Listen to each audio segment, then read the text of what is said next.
Oh putain, je veux pas mourir. Pas comme ça, pas avec toi.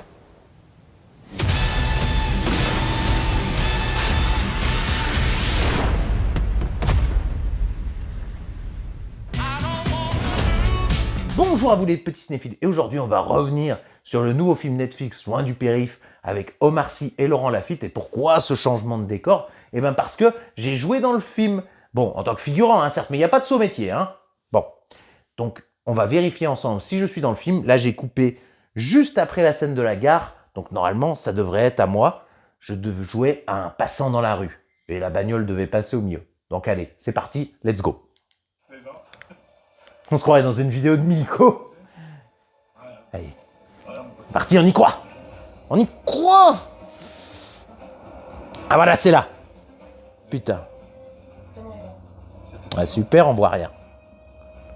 Vas-y, on s'en fout de vos gueules à vous. On va voir la mienne. Vas-y, il y a 4 culs là-bas, on voit rien. On s'en bat les rien.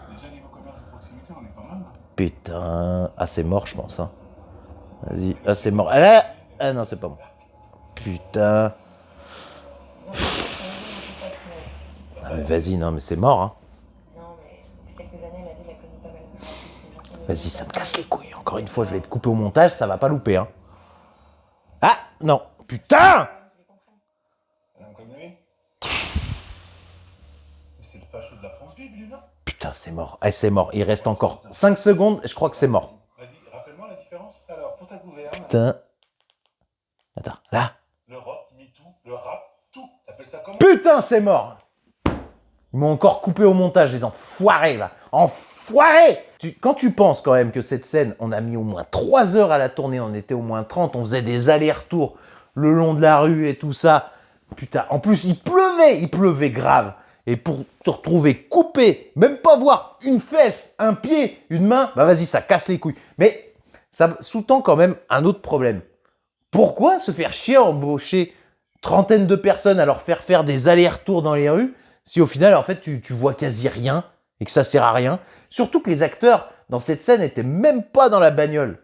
C'est juste en fait des inserts. Ils sont sûrement sur fond vert et c'est des inserts par-dessus. Donc voilà, allez, ça casse les couilles. Bon, on passe à la critique.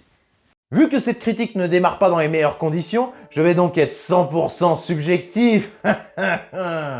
Bon, il s'agit de la suite du film De l'autre côté du périph' qui a été réalisé par David Charon, qui était déjà pas top, on va se le dire. Alors, c'est vrai qu'on a la présence de Louis Leterrier, qu'on connaît pour avoir réalisé L'incroyable Hulk, Insaisissable, Le choc des titans et bientôt Fast and Furious 10. Donc, on était en droit d'avoir quand même un peu de qualité. Et c'est vrai que tu vois que niveau réal, t'as pas affaire à un branquignol, t'as quelques scènes assez intéressantes, notamment une scène de course-poursuite en kart qui est filmée au drone, qui est plutôt jolie, qui m'a plutôt convaincu, mais qui sert à rien.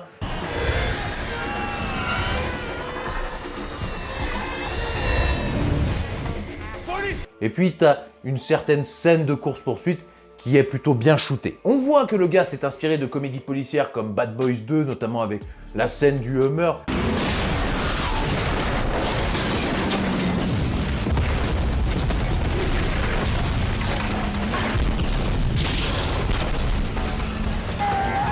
Mais ce qu'on oublie, c'est qu'on n'est pas dans Bad Boys, hein.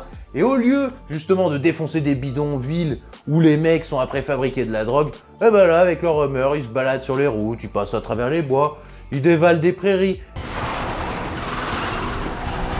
Attention!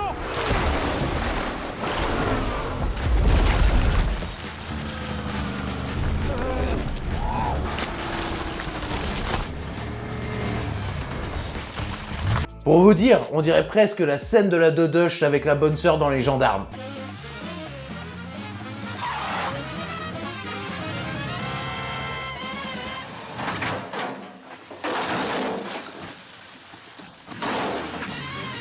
C'est l'action du pauvre et c'est là que tu vois que t'es pas dans une comédie d'action américaine mais que c'est bien français.